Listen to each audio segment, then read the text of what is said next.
Ladies and gentlemen, get ready for combos. Let's see how long the opponent lets us do cool things. Triggers. What is happening? Commanders. In my opinion, the most broken deck you're gonna see. Monkey! This is Historic Brawl. Hello and welcome back to another day in the arena. It's me, it's CGB. Today in the arena, Ratadrabik of Urborg combo. Many cards have been printed that are legendary. They continue to make cards that are legendary. And when it comes to Ratadrabik of Urborg in Historic Brawl, the more legendaries, the better. But every now and then, they do something that takes legendary to a whole other level, and this becomes a dangerous combo commander. This says that whenever another legendary creature you control dies, you create a token that's a copy of the creature, but it's not legendary, and it's a 2/2 black zombie, in addition to its other colors and types. So it doesn't say non-token, which is something you would expect on a card like this these days. And if a non-legendary token somehow becomes legendary again and it sacrifices itself, you can create a loop where it can continue to go back and come back and just enters the battlefield and dies triggers forever. Now, the best thing to do with that is to make that new token legendary with the popular, I would say, mechanic, just a weird mechanic from Lord of the Rings. So in Lord of the Rings, they have that whole thing with the ring tempts you. And what a lot of people didn't notice about the ring and its tempting of you is that when the card becomes your ring bearer, it is legendary. It's the very first line. But I don't think people realized how impactful the ring bearer being legendary would be. But whenever you have a card that says when it dies or when it enters the battlefield, the ring tempts you, you can choose that as your ring bearer. It is then legendary. It is a legendary token that was a non-legendary copy, but then became legendary. So you can sack it again to continue a loop with Ratadrabik of Urborg.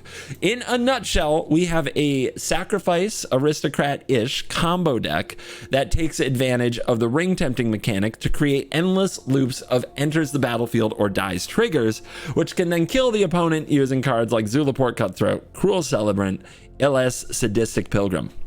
If you find this confusing, I encourage you to just go straight to gameplay where you'll see the combo in action some, oftentimes seeing it happen, clicks for those who are having a hard trouble sussing out how it works in your brain. That's why these videos include an intro and gameplay. And you know, about 60% of you honestly are going to listen to my intro and be like, and then see the gameplay. That's like how the math of like people's brain works. That's why I've learned from coaching. Like about 40% get the gist enough to do the thing from listening to words, and 60% need to see it. Trust me. This video is about seeing it. So without talking too much about the rest of the deck or the combo, I'll just say that we're mostly devoted to sacrifice outlets because you need one of those, ring tempts you cards because you need one of those, and a drain effect, some way to actually win the game when continuing this loop because you need one of those. On its own, cards like, say, Boromir, who has a sacrifice ability on itself, so it's amazing, combined with Ratadrabik to just create a loop of enters the battlefield and dies with no real positive outcome other than your ring getting to level 4, which on its own doesn't win the game. So yeah, gotta have like a meat hook out or something of that nature, and then you get the job done. And the deck is basically devoted to that. I think you're really gonna like it. It's very fun. And it's also very dangerous. One thing I'm not sure about, how good is it? Is it really, really good? Opponents who are unaware find out very quickly that it's much better than they think. So we'll cover that in the outro. But for now, I'm going to thank my sponsors, CoolStuffInc.com and Moxfield. Thank you guys for sponsoring the channel. Now let's dive in. Let the nonsense begin. First opponent, first Sliver. I curse your Sliver. What else? Yeah, this is fine. If we draw land, we're good. We have a temptation effect. We don't have a sack outlet. Honestly, is this good? Cursing the Sliver is nice and all, and then blowing up a piece of artifact ramp, hitting their hand. But the rest of it is very medium. But I think we still keep it because of the power level of Curse. All right. Such a good card in this format. And we start not by cursing, but by inquisitioning. Take their Growth Spiral. Lauren for the Celestis. As long as we draw land. Ooh, we don't. But we draw this. I suppose white is the right color here because we have multiple cheaper white cards. So you definitely want to be able to lure in the Celestis. Our opponent's sitting on a Mastermind's Acquisition.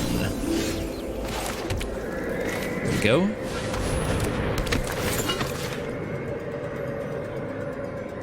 Kill it. So we could name Mastermind's Acquisition, or we could name the Sliver. And since they might not have a play next turn, maybe it is supposed to be the Mastermind.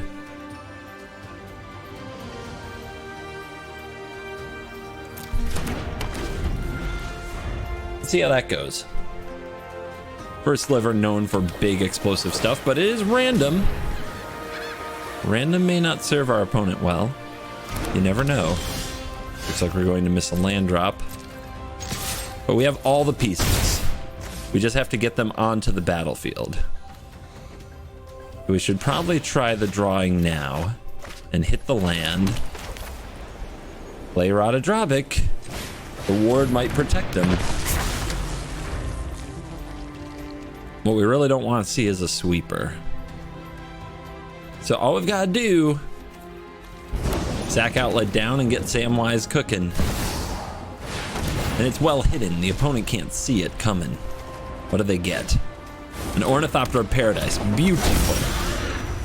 And there is a way to actually drain the opponent out. So, now we've got the Endless Tempting. This is what it's going to take to finish it. Let's do some draws. Play the land. God, I'm 1 mana off. Like, I can get all the temptation, right? But I can't finish the game without the hook.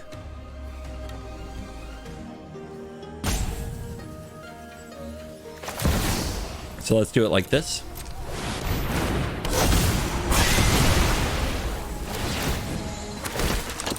Kill this.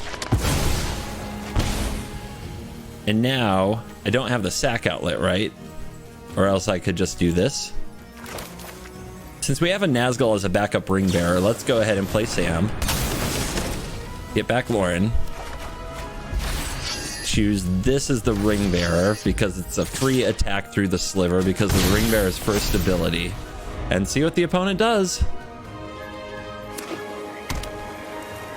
Does it wipe the board? I mean, we're in position to win this game. They have to stop us. That's a casualties of war. I can feel it. But that means they're not going to target Ratadrabik. But they do get the hook. That sucks. All right. I need a drain effect. I guess this can get them. And this is like infinite tokens, right? The thing is, do I have I need 2 lands. Because I need to be able to play the Woe Strider and play the Elias Ilkor. And this only searches for creatures, not lands. Well, we could start leveling up. If we level up our ring, then maybe we draw into what we need. But then we don't play the war. Let's call it a Tesa.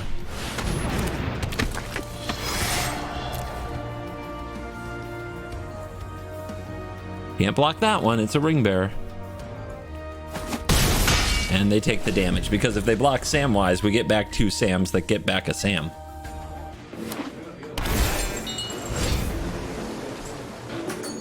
I mean, it's usually 5 color busted cards in this first Sliver deck.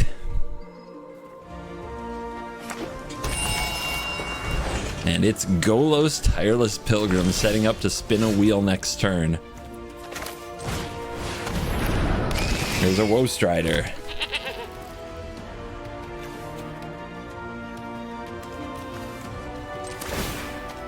So if we do this,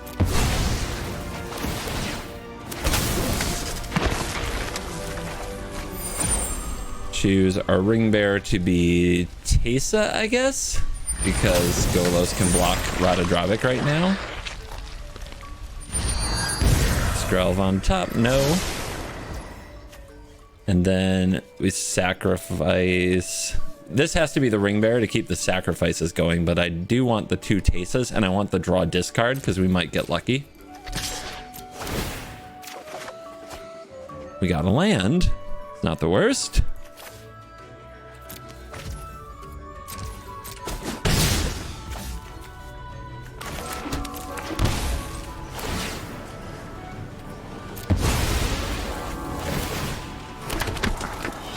Henny.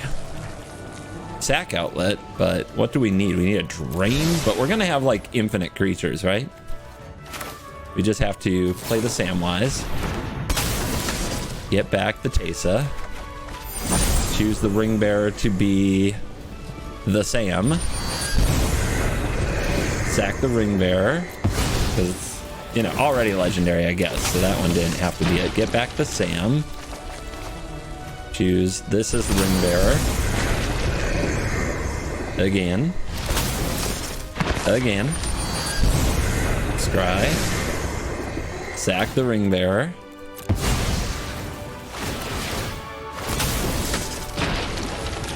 And we can do this all at instant speed, plus we get to scry our deck. So that's a reason to keep going. Because what do we need on top? I guess it depends what the opponent does, right? So let's pass it over to them. Because we can do, like I said, we can do it all at instant speed. If the opponent targets the Woe Strider to remove it, we can make a copy of the Woe Strider. We can make the Woe Strider legendary in response. And on their end step, we can generate all the tokens we'll ever need to attack the opponent down for lethal. Well, did they leave? I'm feeling really good about cursing the Masterminds acquisition because I don't think it would be too hard for them to fetch a sweeper at this point if we hadn't. I do feel like spinning the Golos wheel, they might hit something that blows up everything. A real heartbreaker if that's what happens. If they rope it out, I'll actually be disappointed. I want them to spin the wheel. Take a shot. Never give up, never surrender.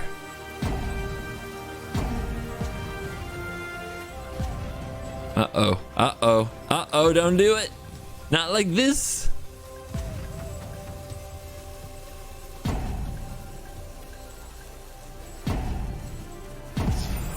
No! Well, all right then. I've got to generate the army to do the attacking. No choice.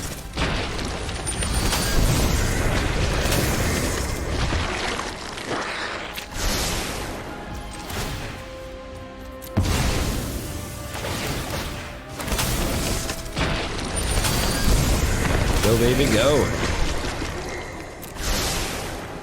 I mean, it's probably enough, but who's to say? All that mana's open. They can still spin that Golos wheel. They're probably not here, but like, how could you be sure? There's an artist. We'll keep an artist. Easy win.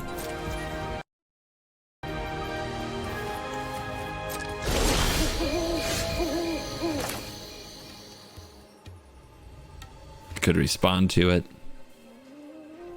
We go for it.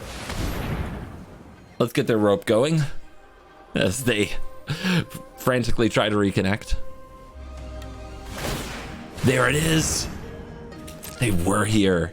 They hit. Chromatic Lantern and Chromatic Ori.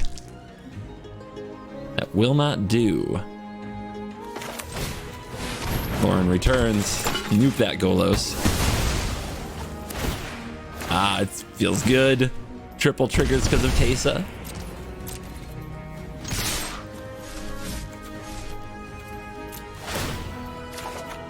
Draw a discard because I like it. Would you like to block? You're dying to an army of Sams. You're getting Samwised all over.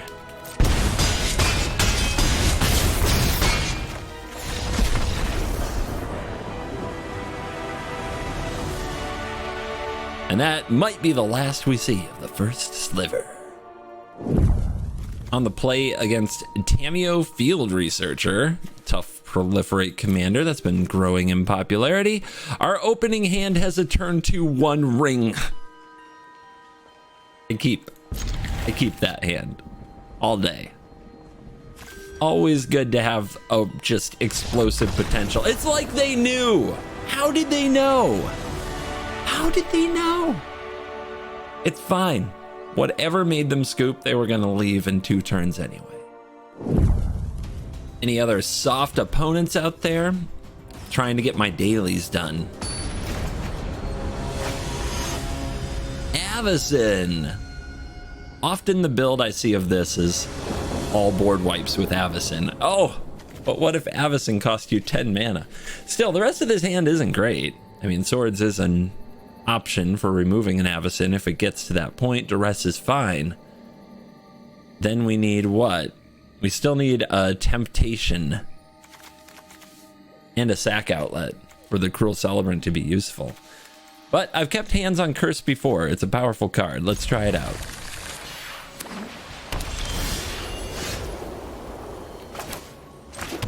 Black. Untap.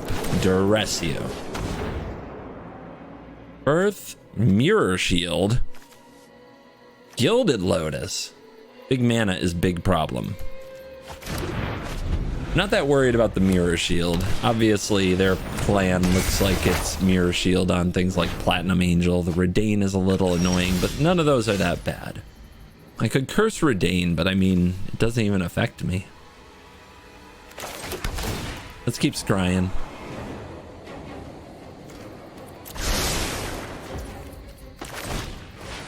Hope of Girper. Not particularly important here. Redain. Okay, there's a sack outlet. Now we need a Ring Tempts Us card. Celebrant. Whee! Tap land. Yeah, it's Snowlands enter tap. That's right. Punished for my Snowlands. There you go. Oh no, not the shield. Oh no. Whatever shall I do? Take 2, that's what I'll do. Power. Poggy Yoggy? Probably better to play Ratadrabik first. Ratadrabik, but you get me.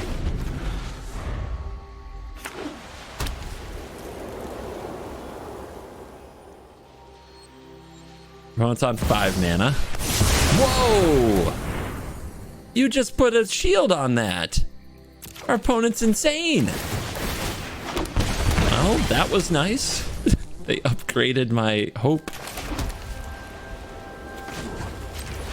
Absolute maniac over here. Well, now I get Yogg down. They're probably gonna wish they'd save Day of Judgment for Yogg. Dude!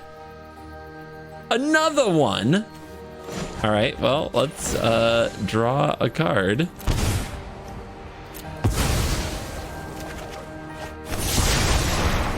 They save nothing for no one ever. Got it. Noted. Let's get Lotho down and let's curse your commander.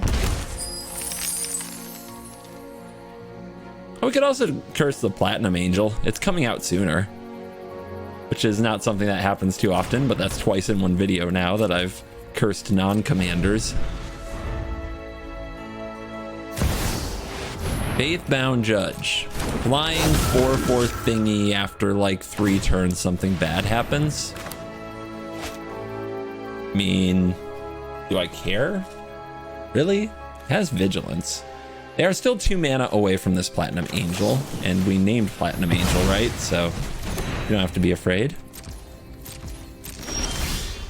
Diabolic Intent. Nice.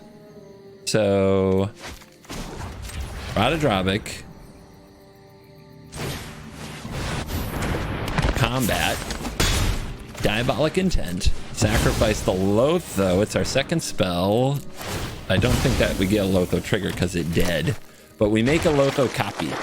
And now we get any card. So what is the right card? We need to get tempted by the ring. We need a sack outlet. Boromir kind of does it all. But we still need a way to win.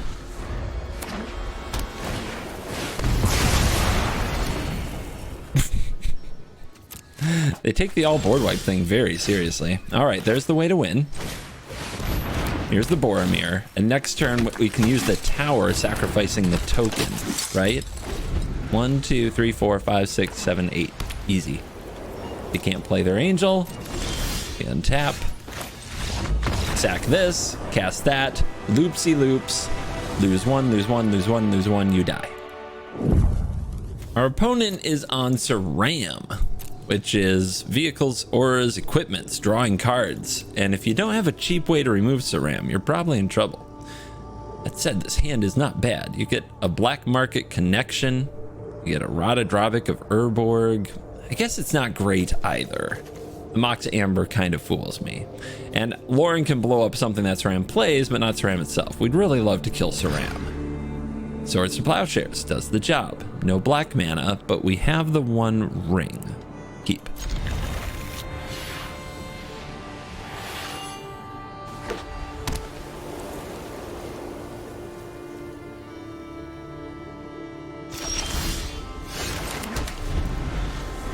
I also have planes.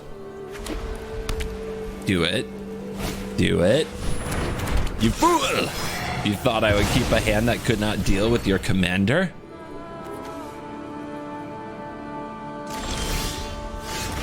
Scry.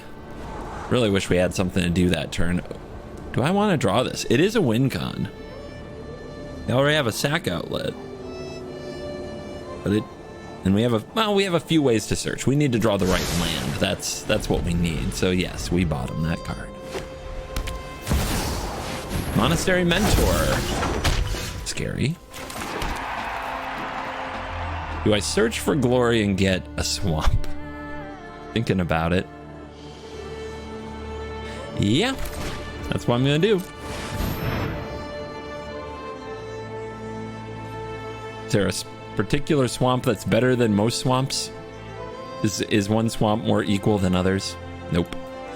Not in this case. We'll just grab you. Classic mana fixing strategy. This card, Monastery Mentor, making little 1/1 monks. This thing gets out of hand. So does Core Spirit Dancer. Yeah, they're gonna put the clock on us. They are definitely putting the clock on us.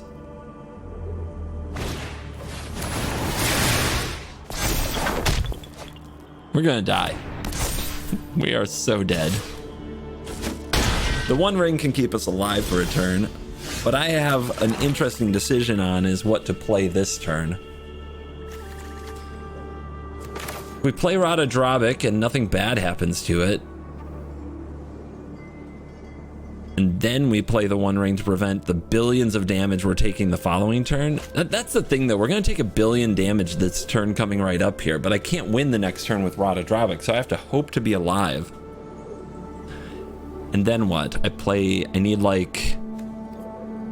need a cheap ring tempt, and I need to get the Bastion on the field, so we need to draw like a Dark Ritual.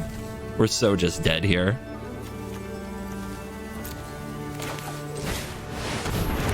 It's a very good showing by this deck. Monastery Mentor is not a card I would have at first thrown in, and watching what's happening here, I'm like, yeah, that's good. That's a really good card.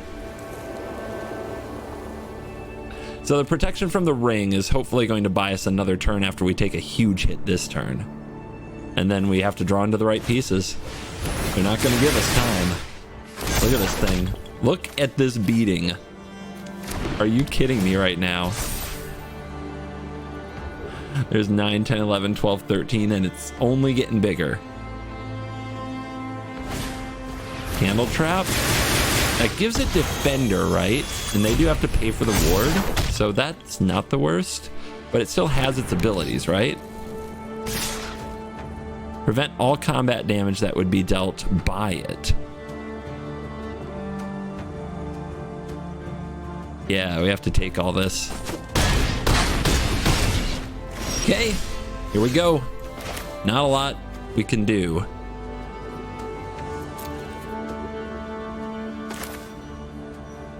One ring to rule them all. Draw me a good card. I can't afford this Thoughtseize. And the curse doesn't do much. What we have to do is draw exactly what we need to go off. So we have a sack outlet, but we don't have any way for the ring to tempt us. So we need like a Nazgul. Boromir would be perfect.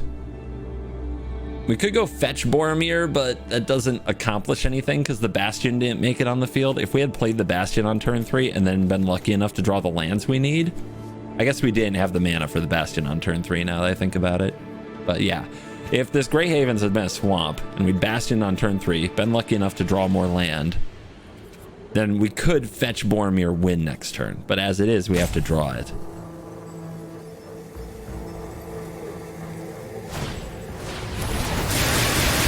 Stuff is happening.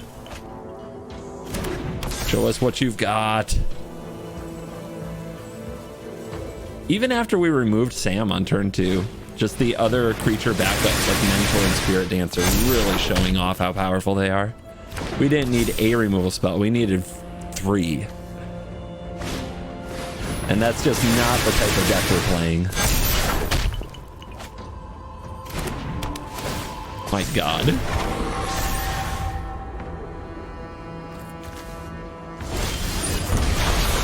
All right.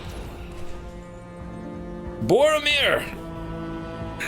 It has to be you.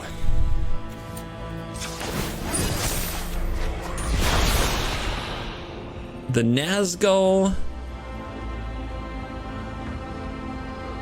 The Nazgul in the altar makes colorless mana, but it's still not good enough, right? God, it's so close too.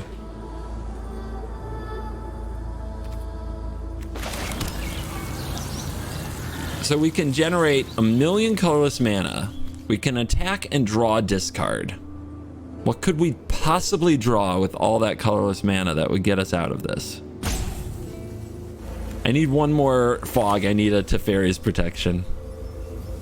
Because if I play this and this, I have no way to sacrifice. If I play this and this, I have all the colorless mana and all the ring temptation, but it doesn't do anything.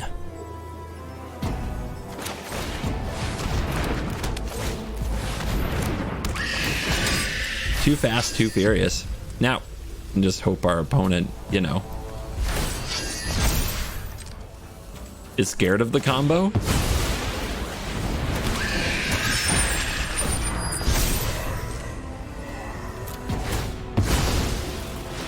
Doesn't do anything. Yeah, and we can't attack with the... I guess we could activate the Candle Trap. No, even the Candle Trap takes white mana, so that won't do it. Man, so close, but so far. You got it. You are the victor. Maybe a Teferi's Protection does belong in the deck, but there's so many 3-drops already. And it really hurts to lose with all these tutors in hand and be so close to perfect. Frodo! Frodo's gonna try to get the ring into Mount Doom. How about them apples? Haven't had that done to me in a while. Mulligan, yeah, no white mana, no sack outlet, a couple of discard effects that probably don't matter to somebody whose first couple turns will probably be leveling up Frodo and hitting us with it, gaining value off the board.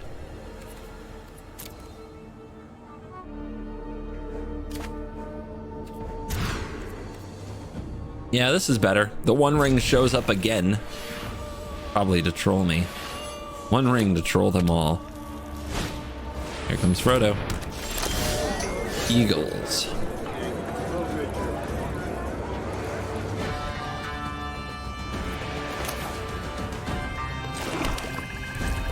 Yeah, let's go ahead and use the Eagles. We don't have 2 basics. So this could be a basic Plains or a Godless Shrine if we're worried about mana, but I think the basic is fine. Good start for the opponent. Ramping with the best ramp card on turn 2. And an unopposed commander on turn 1. So life total will probably be a thing in this game, and our colors are okay. So makes sense to just grab basic. Cutthroat.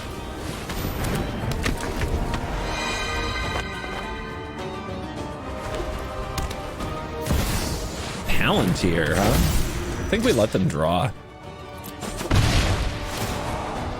I mean, life total is the resource here, right?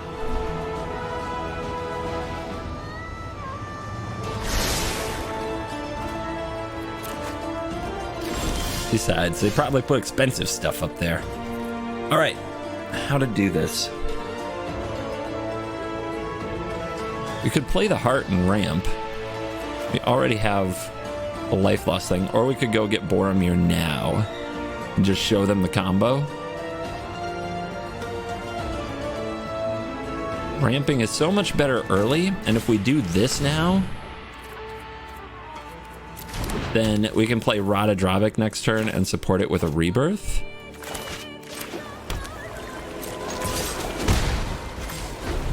So if they do actually pay up to kill it with something that doesn't exile, we can get it back. That could matter. Then again, maybe we're supposed to play the rebirth there. Use Search for Glory to get Boromir and cast it the same turn. They're gonna demonically embrace Frodo. Gross. Dude.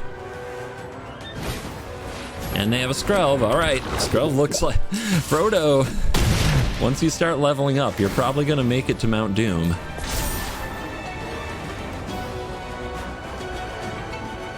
They missed their land drop. I wonder if they're still going to scry land to the bottom. That's what people usually do. Ram Portal. Not great.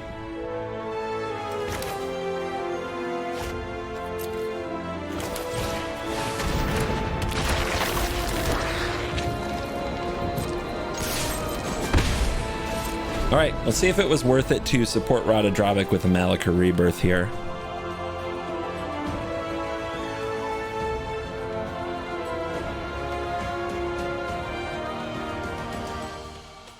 I don't think they can tempt Frodo enough to kill me that quick. Okay, they're going with Seraph.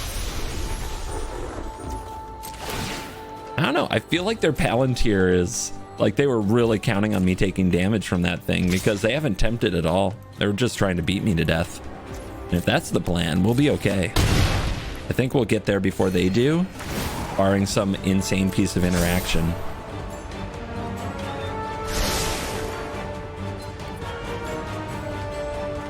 Do you think they put a land on top this time? I kind of think they do. Still, we can't afford to do it. Untapped land? All right, could have won right here potentially without interaction. If we had an untapped land for Boromir. So maybe I messed all that up, but we're doing okay. Play this on white. Play the One Ring.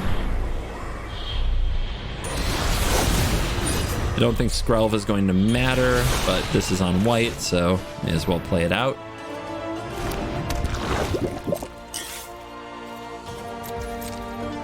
See what the opponent can do. We have protection from everything until our next turn. We have a lethal potential combo. They're going for a Nazgul.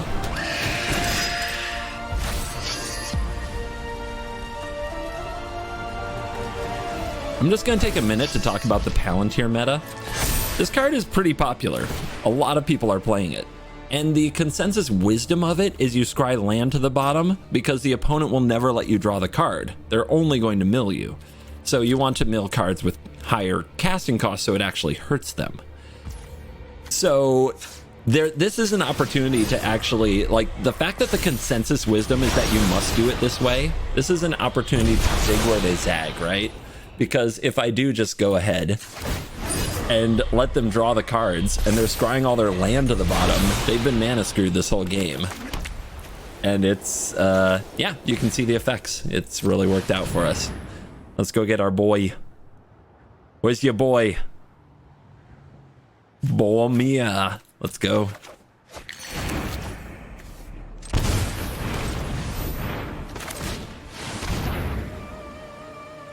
We good? All right. I would like to sacrifice Boromir. This will create a Zulaport Cutthroat trigger and a Ratadrabik trigger. I will make a new Boromir who will sacrifice himself again and again and again. But instead of helping Frodo, this time it's to save Frodo from being a demon. and I will do this, opponent, until you are dead. So, we good? Or do you want to watch me do the thing? Because I will definitely continue to run my mouth for the content. I'm very good at it. You can say what you want about everything else I may not be good at in the world, but I am good at running my mouth on camera. So, victory is mine. And we are back for the post-game wraps, and I went 6-0 in today's games, which is kind of wow, but not representative of really all the games I've played with this deck, which when I was building and developing it, I had a mixed bag. You know, I would win some and lose some. If the opponent understands the deck and the interaction and how important it is to not let anybody untap with Ratadrabik ever, things get a lot more difficult. But the deck does get more and more resilient and can run more and more ways to get Ratadrabik back into play. So there's a lot of like zigging and zagging with this particular deck where you can shift some of these spots like Junji and AO into other things. These are wonderful when you have a sack outlet and you can use them to put other combo pieces on the battlefield, and they're just kind of okay if the opponent's continuing to exile Ratadrabik, things like that. But I mean, overall, the deck is surprisingly resilient, and it will probably only get stronger as more legendaries are in every single set. We know this. This is how Wizards works now. So there might be even more combo pieces. For ring tempts you pieces, there probably won't be any more for a long time. And the fact that the ring tempts you pieces are 3 mana is one of the bottlenecks for the deck. You often need to get to like 6 mana so that you can play your Ratadrabik, but then on a turn you can play both your ring tempts you piece and your sacrifice outlet. And there aren't that many free sack outlets at 2 mana, or win cons like Zulaport Cutthroat and Cruel Celebrant. You know, there could be a few more of those at 2 mana. The more 2 mana effects like that we get, the better the curve for this gets, to where it's more likely that we can play Ratadrabik on turn 3 or 4 with a ramp piece, and then the next turn with 5 mana total, play a ring tempts you Nazgul and something to also go off. So look for any open-ended 2 mana sack outlet. Those are dangerous cards. I don't know if there will be any in upcoming sets, but that is something to keep an eye on, as this deck will continue to get better over time. It's a good one to have in the arsenal. Thank you for watching this video. As always, I will see you in the next video. You're cool.